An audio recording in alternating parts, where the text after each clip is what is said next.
babzouilles, comment allez-vous? Donc on se retrouve encore aujourd'hui, une vidéo en partenariat donc avec mon association Aïka que normalement tu as dû voir si tu me suis depuis un moment. J'ai déjà présenté cette association que je remettrai en barre d'informations. Et nous allons donc aborder un sujet salé, sucré, pimenté, chocolaté, caramélisé.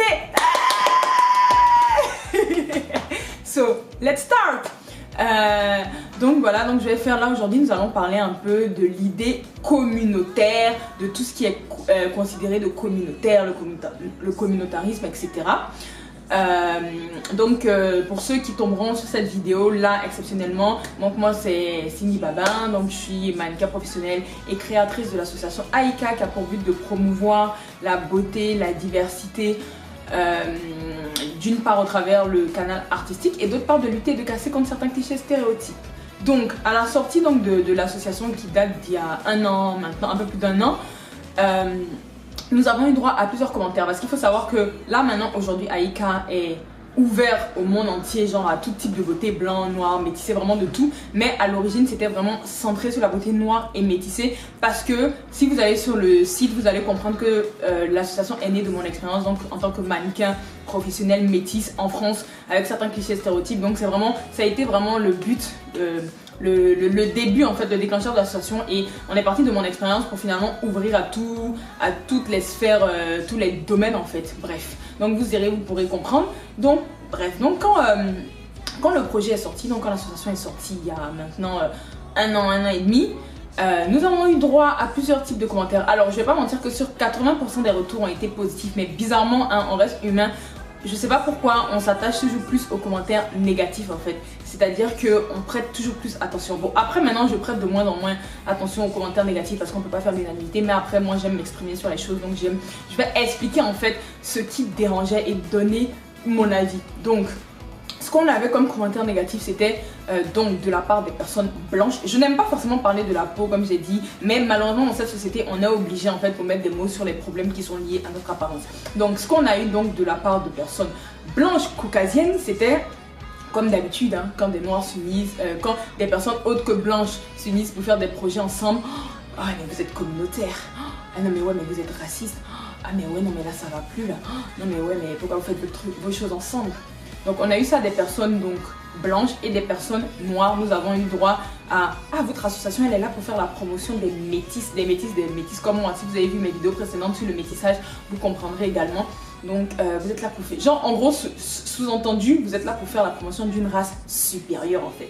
Et c'est là où ça montre qu'il y a vraiment un vrai complexe, parce qu'en plus si tu vas sur le site, tu verras qu'il n'y a pas que des métis, qu'on a mis aussi des femmes noires. Voilà quoi, donc ça montre qu'il y a vraiment un complexe. Donc je vais tenter de répondre en fait à ces questions, à ces réflexions, pourquoi ça dérange tant. Déjà pour revenir au premier cas de figure, donc les réflexions du genre ouais vous êtes communautaire, vous êtes raciste.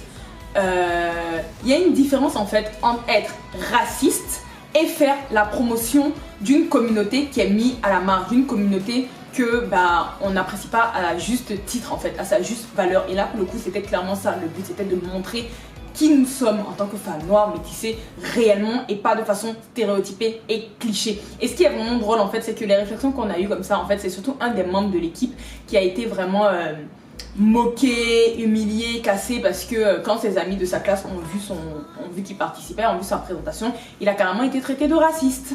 Et ça nous a fait rire parce que il nous expliquait, et les personnes qui osaient le traiter de raciste, ce sont ces mêmes personnes qui l'appelaient de petit noireau. Donc entre faire la promotion d'une beauté mise à la marge sans forcément dire que les autres sont pas bien et petit noireau, juste comme ça des deux, qui est raciste en fait? Qui est raciste? Enfin moi je me pose sincèrement la question. Et la vraie question même qu'il faudrait se poser, c'est communautaire pour qui?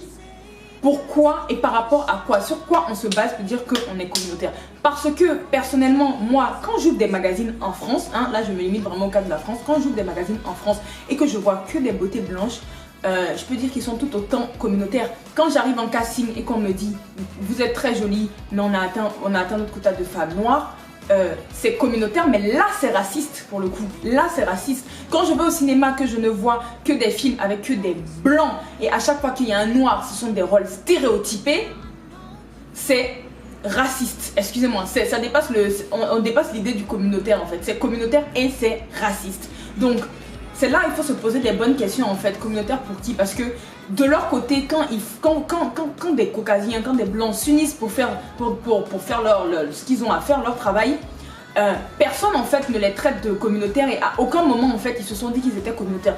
Pourquoi alors à l'inverse, quand des personnes autres que blanches, autres que caucasiennes travaillent ensemble, on est considéré de communautaire et encore on nous rejette? Pour moi en fait ça légitime le combat en fait, ça légitime le problème que justement si dès qu'on se lève et qu'on fait des choses pour nous, pour faire avancer notre communauté, ça pose problème en fait. Ça prouve en fait que c'est tabou en fait et qu'il y a un réel problème en fait. Et au-delà de ça même, ce que je voulais faire passer comme message, c'est qu'on ne devrait même pas en fait être noir ou être blanc pour se sentir concerné par la cause de son prochain, d'autrui. Je m'explique. Par exemple, je peux comprendre, comme je dis, totalement que les personnes blanches ne comprennent pas forcément ce dont nous avons dénoncé parce qu'ils ne le vivent pas au quotidien. Et forcément, c'est quand tu vis certaines situations que tu peux en parler parce que tu les vis, tu es bien placé pour en parler. Mais c'est pas pour autant en fait qu'il faut clairement en fait dénigrer la cause de ton prochain et dire clairement que c'est du n'importe quoi, parce qu'on a aussi eu des réflexions et pas que nous. J'observe un peu comment ça se passe quand des personnes noires ou métissées s'unissent pour travailler ensemble. C'est ouais, votre combat il sert à rien. Ou bien sur les réseaux sociaux, c'est simple, sur les réseaux sociaux, quand tu donnes ton avis, quand tu vois quelque chose qui est cliché, c'est oh vous nous fatiguez, oh vous nous faites CHIER, parce que j'ai même pas envie de dire, toujours à vous plaindre, etc.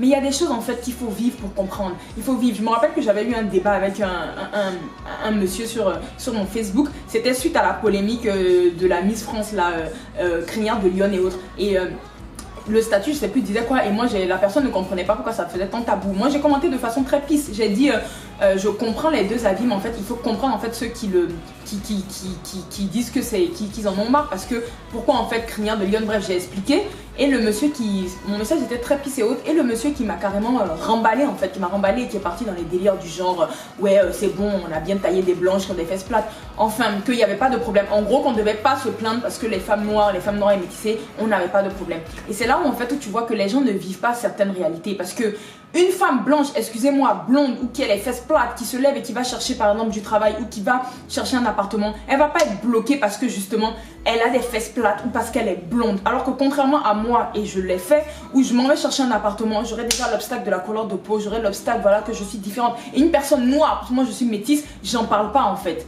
Donc c'est pour montrer que oui, malheureusement en 2019, on est encore jugé à notre apparence. Donc c'est normal que quand on fasse des projets comme ça, c'est parce que on veut dénoncer, on veut faire avancer les choses. Et pour moi en fait, vous pouvez ne pas le vivre, c'est compréhensible que vous ne comprenez pas, mais vous pouvez en fait, c'est pas pour ça qu'il faut manquer d'empathie. Je pense que moi je dis la vérité, il y a des projets, il y a des choses que je ne me sens pas concernée, mais c'est pas parce que je ne me sens pas concernée qu'en fait je vais négliger la cause d'autrui. Par exemple, je suis une femme métisse, donc c'est normal en fait que je me sens beaucoup plus concernée par les causes sur les personnes métissées mulâtres, donc qui revendiquent leur double culture. Je vais forcément être plus à fond.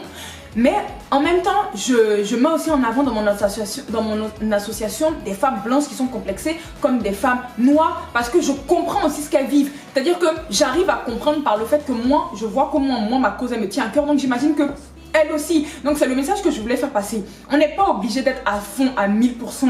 Et autres, on peut ne peut-être pas comprendre exactement, mais on peut pas non plus en fait casser les gens pour dire que ton projet il est nul parce que voilà, parce que toi tu ne le vis pas. Non, tu peux pas. Là c'est justement penser qu'à toi, mais bon, en même temps on vit dans une société individualiste. Donc qui dit société individualiste, chacun pense qu'à son visage, qu'à ses problèmes, mais je pense que c'est pas la solution, et que justement pour que nous puissions avoir une société uniforme où vraiment avec la paix, c'est le fait en fait de travailler ensemble, parce que c'est lorsqu'on travaille avec les gens que quelque part on apprend à comprendre en fait son mal-être, et c'est comme ça qu'on arrive en fait naturellement à se remettre en question, parce que des fois on peut être raciste inconscient, tout le monde a été raciste inconsciemment, tout le monde en fait, ou autre, et faire mal à l'autre sans le savoir, mais le fait de travailler avec cette personne en fait va faire que tu vas le comprendre en fait.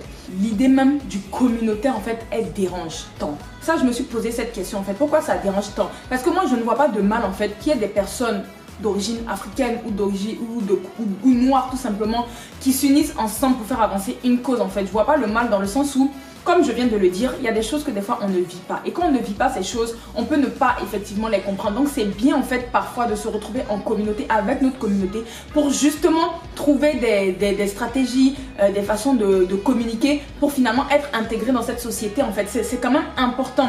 Et j'ai envie de dire, on est tous communautaires. À un moment, il faut qu'on arrête de faire les hypocrites. On est tous communautaires. Je vis sur New York en ce moment. New York, c'est la capitale de la diversité, mais c'est aussi la capitale du communautarisme. C'est-à-dire qu'à New York, d'un bloc à l'autre, chaque 200 mètres, tu as carrément une ambiance totalement différente. Tu peux être là dans le quartier français où c'est que des Français. Là, c'est le quartier italien. Et en face, en fait, là, tu as le quartier français. En face, tu as le quartier chinois. Mais quelque part, ils vivent ensemble, mais en même temps en communauté, en fait. Donc, et pourtant, c'est la ville de la diversité, mais il y a quand même des gens qui restent en communauté et on est tous communautaires parce qu'on va tous vers des gens qui nous ressemblent forcément. Et même au-delà du physique, tu vas plus aller vers quelqu'un avec qui vous avez la même façon de penser, même si je dis pas qu'il faut être 100% pareil, hein, mais je veux dire forcément tu vas plus te retrouver chez quelqu'un avec qui tu as la même façon de penser, de voir la vie, vous allez dans la même direction.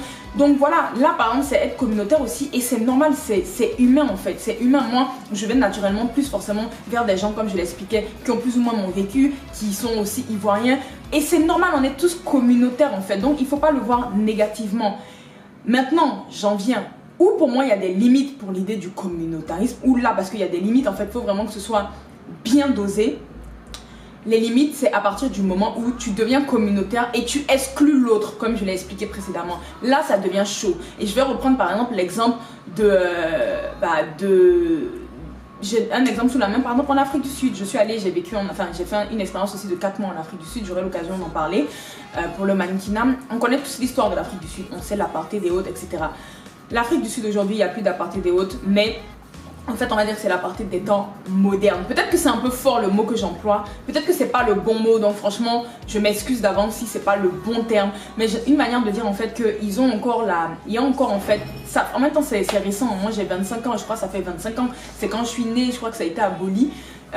Donc on sent encore dans les mentalités qu'en fait les gens restent entre eux. Les gens restent complètement entre eux. Donc c'est-à-dire et en fait ce qui me dérange, qui reste entre eux en soi, ok. Mais c'est juste qu'en fait ils ont développé en fait une haine. C'est-à-dire que aujourd'hui, en Afrique du Sud, si tu es noir, tu as plus d'avantages que d'être blanc. À ce qu'on m'a expliqué, ma belle-sœur est sud-africaine et elle me disait que par exemple, lorsqu'elle postulait après l'équivalent du bac là-bas pour entrer dans des écoles, elle avait déjà la barrière de la peau parce qu'elle est métissée. Et là-bas, à la place des métisses, les colored, j'en parle même pas en fait. Eux, je crois même c'est les plus laissés à part. Vous pouvez retrouver aussi mon article sur le site de Aïka. Les couleurs du métissage où j'en parlais de la place des colored, donc ouais, c'est des étiquettes, c'est leur nom, les métisses là-bas. Et elle me disait du coup que quand elle était arrivée dans son école où elle postulait, elle avait le barrière de la peau en fait, du fait qu'elle soit colored, c'était les personnes noires qui étaient prioritaires. Et justement, c'est là où je trouve qu'en fait, ça va trop loin en fait, ça va trop loin. On sait que les gens ont souffert, on connaît notre passé, etc. Mais je pense qu'aujourd'hui, en 2019, pour faire avancer les choses, ce n'est pas en restant en communauté, en restant entre nous et finalement en excluant l'autre. En fait même, tu peux rester en toi à partir du moment où ça n'exclut pas l'autre. Mais là, ça exclut l'autre. Et j'ai vu qu'il y avait des manifestations à Johannesburg de blancs qui étaient fatigués, qui revendiquaient, qui manifestaient pour dire qu'ils ne doivent pas être jugés à leur couleur. Et je peux comprendre. Et j'avais justement aussi commenté sur Facebook quand j'avais vu donc le lien qui expliquait, et c'était une femme noire et ils étaient tous en train de les insulter, les blancs, pour dire ils se plaignent de quoi, ils sont venus voler le pays des autres et autres. Et moi je trouvais ça vraiment que c'était petit d'esprit en fait, que c'était très petit d'esprit dans le sens, et j'ai commenté, mais j'ai commenté genre de façon pacifique et je savais que j'allais me faire défoncer. Mais j'ai assumé parce que justement en fait c'est cette façon de penser, c'est cette façon de dire qu'ils nous ont fait ça, on fait ça, donc en gros se venger, qui fait qu'en fait on va toujours rester derrière. C'est ça qui fait qu'on va pas avancer et que la société va toujours être communautaire et en excluant l'autre. Alors que oui, l'histoire est grave, oui on a souffert, oui les personnes noires sont ceux qui ont le plus souffert, je ne dis pas non, je comprends, mais je pense que c'est lorsque tu pardonnes à ton prochain et c'est surtout quand tu montres à ton prochain que tu es au-dessus de ça, peu importe comment il a essayé de te faire souffrir, de te rabaisser, quand tu lui montres que toi tu ne considères pas ça et que toi, malgré tout ce qu'il t'a fait, tu es capable de l'élever, de lui apporter une lumière, que lui-même il va s'asseoir et puis il va dire « Ah, mais non, mais cette personne-là, elle est bien après tout ce que je lui ai fait. » Et c'est là maintenant ils vont commencer à réfléchir et que finalement, ils vont avoir de l'amour dans leur cœur et qu'on pourra avancer ensemble. Mais si tu pars du principe qu'à chaque fois, tu te venges et que tu veux faire la même chose que les autres, Mais au final, c'est un cercle vicieux parce que la roue tourne. En Afrique du Sud, c'est pas maintenant que ça va se terminer, la roue tourne. Donc vraiment, je trouve ça très très dommage. Alors, je sais que certains m'ont dit que oui, c'est parce que c'était pour qu'il y ait beaucoup de noirs dans les entreprises qu'ils ont fait ça après l'apartheid. Mais encore une fois, ok, je suis d'accord, mais à partir du moment où ça exclut l'autre, c'est pas normal en fait. C'est pas normal. Ça, c'est vraiment mon avis. Et voilà, c'est ce que je disais. Donc, il faut qu'il y ait des limites à l'idée communautaire. Il faut pas, genre, exclure l'autre. T'as envie de travailler, de faire un projet 100% noir. Ok, mais si demain, une femme blanche qui travaille aussi pour la cause noire vient te proposer un partenariat, est-ce que faut que tu es capable de dire non? Si tu es capable de dire non parce qu'elle est blanche, là, il y a un problème. Et il y en a qui sont capables de dire non. Tu devrais plutôt être open et dire ok. Et donc, pour terminer, en conclusion, voici le choix. C'est ce que Aïka a fait comme choix. Aïka a décidé de s'ouvrir au monde entier, de ne pas rester qu'à bosser en fait que pour les beautés noires et métissées. Après, je ne vais pas vous mentir que le cœur de cible reste la beauté noire et métissée parce que, encore une fois, ça part de mon expérience modèle métisse et tous ceux qui ont travaillé, qui ont participé à la création de l'association sont d'origine africaine, sont noirs, etc., sont métissés. Donc forcément, comme je l'ai expliqué, on se sent plus concerné par une cause qui nous ressemble en fait par ce qu'on est. Donc personnellement, je suis plus concernée par ça, ça me touche, j'ai plus de sensibilité, mais c'est pas pour autant que je ne comprends pas les autres. Donc le cœur restera la beauté noire et métissée, mais nous avons décidé d'ouvrir au monde entier. Nous avons décidé de travailler et avec des Caucasiens et avec des Asiatiques, de tout. Donc parce que, comme je l'ai dit, nous estimons que c'est le vivre ensemble qui fera changer la société. C'est le fait de chercher à comprendre l'autre qui va faire qu'on va avancer. Et au final, nous avons tous nos problèmes à nos niveaux. Les femmes, les personnes blanches ont des blocages dans X ou Y problème, ont des complexes là. Les femmes noires aussi, les personnes asiatiques aussi. Et c'est dans cette logique, c'est pour ouvrir en fait, comme là ça fait un peu plus d'1 an. Donc là pour ouvrir, si vous avez vu, on ouvre en fait sur un projet photographique sur les complexes. Les complexes assumés au quotidien. Donc on était 9 modèles et pour tout, il n'y a plus que des femmes, on passe aussi sur les hommes. Vraiment le but c'est de mettre l'humain en avant et on a pris donc plusieurs personnes, 9 personnes qui ont des complexes. Donc par exemple moi mon complexe c'était le corps trop tonique, que ça peut surprendre mais vous irez voir. Il y en a d'autres, c'était une femme, c'était le ventre parce que elle vient d'accoucher, donc forcément quand tu viens d'accoucher, difficile pour elle en fait de reprendre son ventre d'avant grossesse, etc. Bref, il y a plusieurs personnes qui ont des clichés, qui ont eu des complexes en fait personnellement. Mais ces complexes, quand on réfléchit, ils viennent toujours de la société, de comment l'autre te voit. Et c'est vraiment ce qu'on a essayé de mettre en avant au sein de ce projet. Et c'était un bon topic en fait pour l'ouverture en fait, pour montrer que peu importe que tu sois blanc, noir, métis, jaune, rouge, bleu, tout ce que vous voulez, on a tous finalement des complexes, mais au final nous sommes tous humains. C'est ça en fait l'élément vraiment accrocheur, c'est qu'on est tous humains. Dans notre sang, dans nos veines, c'est du sang rouge qui coule pour tout le monde. Donc il faut pas s'arrêter sur certains trucs. Et voilà quoi, il faut pas s'arrêter au regard des autres. Il faut que toi tu saches qui tu es et t'affirmer, peu importe comment tu es, comme Dieu t'a créé. Tu t'affirmes comme ça, tu n'attends pas le regard des autres. Et aussi, voilà quoi, en ouverture pour montrer que c'est ouvert à tout le monde. Donc c'est vraiment dans cette direction que nous on part l'association. On ne veut pas rester 100% communautaire, même si c'est notre cœur de cible, on veut travailler avec tout le monde. Donc vous êtes les bienvenus si vous avez envie de faire un témoignage, si vous voulez venir nous aider pour l'un des pôles, n'hésitez pas, vous pouvez nous envoyer votre CV, lettre de motivation, bon c'est bénévole, à aika2017@gmail.com, cindy.babin@aika.com, je vous mettrai, ça sera écrit. Et voilà quoi, nous serons hyper ravis de travailler avec vous et de voir dans quel sens. Et voilà, donc c'était un peu mon petit message sur tout ce qui consiste, tout ces débats là de communautaire, etc. etc. Et voilà quoi, donc les gens, tout ce que je peux vous dire c'est encore une fois, soyez fiers d'être vous, be yourself et ne laissez pas quelqu'un définir vos limites. C'est vous-même votre propre limite. Donc à partir du moment où vous croyez en vous, bah let's go, let's do it, let's do it. Donc voilà, on arrive à la fin de cette vidéo. J'espère qu'elle vous a plu et je vous donne rendez-vous donc pour un prochain thème. Je sais pas encore sur quoi, on verra. Et surtout n'hésitez pas de liker cette vidéo, de la partager et de vous abonner si c'est pas déjà fait. Et puis voilà, et puis tu peux me suivre sur Instagram, la Babs, ça va venir à la fin avec mon image. Et aussi, n'hésite pas aussi à nous suivre, Aïka, sur nos réseaux sociaux, etc.